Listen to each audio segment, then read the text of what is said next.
Hello सांग माने मु सबिता आज वीडियो रे आपण मानकु स्वागत करूची। सुखुआ खाइबा को काहाकु बा भलो न लागे, तेणु आज आमे तयारी करबा अलणा सुखुआ।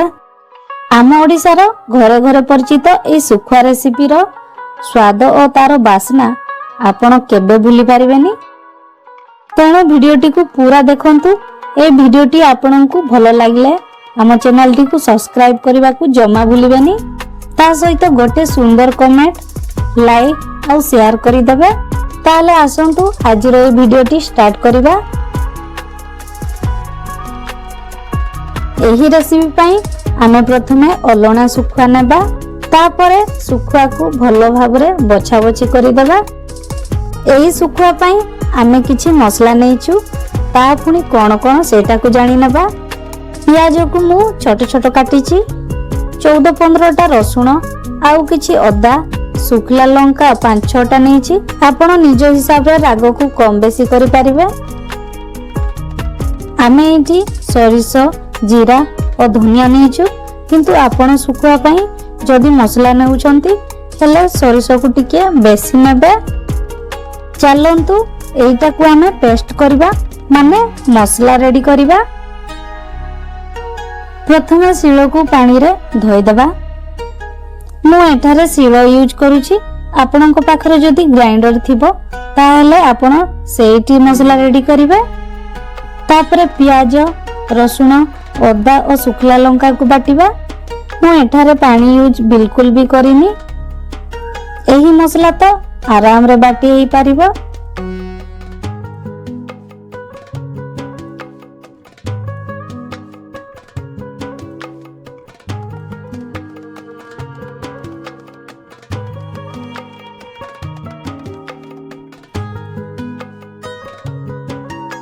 एही मसला तो आमर बटा हो गलानी। तापरे आमे सरिष, जीरा और धनिया को भी बाटी नेबा। जेहेतु एही मसला आमर सुखला सेति पई आमे एठी अल्प पानी दे देबा। तापरे आमे पूरा चिकन भाबरे ताकू बाटिबा।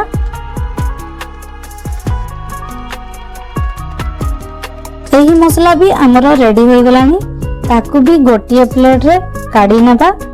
एबे हमरो मसला बटा बटी काम सरी जाईची। एबे हमें नेक्स्ट प्रोसेस को जीवा, माने सुखुआ को रोसई करबा। प्रथमे गोटिए कढ़ई रे सरिष तेल गरम करबा। तेल टिके गरम होई गले आमे एही सुखुआ को टिके भाजी देबा। सुखुआ को पूरा लाल हेबा जाए भाजीबनी, खाली टिके लाल होई गले ताको बाहर कर देबा। देखंतु हमरो सुखुआ भजा रेडी हो गलानी। एमिति थरे आपण सुखुआ को भाजी नेबे। तापरे एई कढ़ई रे ही हमें प्याज को पकेइबा। प्याज टिके लाल होई गला परे हमें तेज पत्र को भी देई देबा।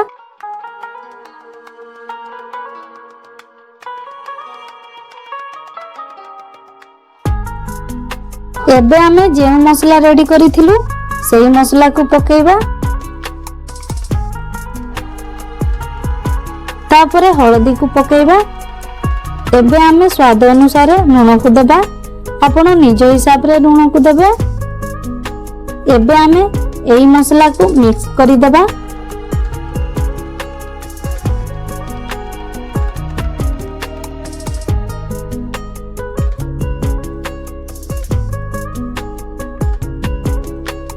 तापरे एही मसला रे भलो रंग पई काश्मीर लंका पाउडर को ऐड करि देबा। एबे आमे ए मसला को भलो भाबरे कसिबा।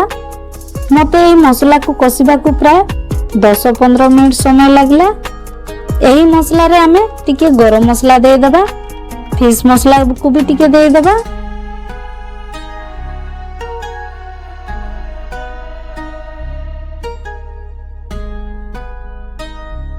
एबे आम मसला तो कसा हो गलानी। 2टा टमाटो को मु काटी के रखिथिली, एबे ताकू दे देबा।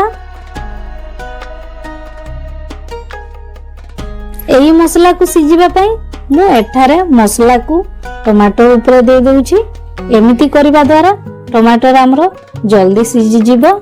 एबे 2-3 मिनिट पई ढांकुणी घोड़ेई रखि देबा। 2-3 मिनिट हो गला। देखंतु हमर टमाटर मेल्ट हो जाइछि। एबे आमे एई टमाटर को भी 2-3 मिनिट कसिबा।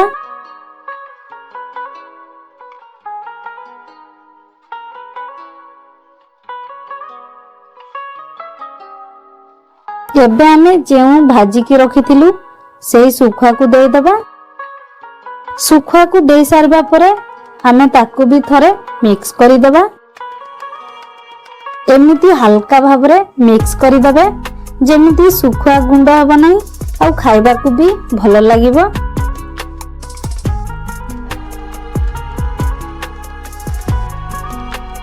एबे आमे टिके गरम पानी दे दबा। आपण भी ठंडा पानी न देई गरम पानी यूज करिवे। एमिति करले तरकारीटा भलो होई थाए। आउ टिके एई पानी को फुटिबा पई ढांकुनी घोड़े देबा। देखंतु एबे हमर रेडी हो गला सुखुआ लटपट। एइटा को आपण गरम गरम भात किंबा पखाल संगरे खाइबे बहुत बढ़िया लागिबो। आपण माने सुखुआ केमती रोसई करिवे सेटा को तो जानिले। आसंतु तार किछि बेनिफिट विषय रे जानि नेबा। एथिरे हाई प्रोटीन थाए जहाँ शरीर एवं मांसपेशी को शक्ति दे थाए। एथिरे थिबा आयरन और कैल्शियम रक्तहीनता एवं हाड़ को मजबूत करि थाए। एइटा लंबा समय पर्यंत स्टोर करी हुए तेणु गाँ गहली लोकंकर एइटा बेसी पसंद। कौनसी औषध खाउथिले किंबा एलर्जी थिले एइटा को खाइबेनी। याको आपण रुटी परोठा किंबा भात सह खाइ परिबे। आपण को एटा बहुत भलो लागिबो। एई रेसिपीटी को निश्चय ट्राई करिवे आ आपण को एटा केमती लागला निश्चय कमेंट जणाइबे। एही रेसिपीटी बहुत सिंपल और बहुत कम समय रे हो जाए। तेणु आपण एटा को निश्चय ट्राई करिवे। एमिति का रेसिपी वीडियो देखा पाई आम चैनल टी को सब्सक्राइब करि देबे। एही रेसिपीटी आपण मानकु केमती लागला कमेंट निश्चय जणाइबे।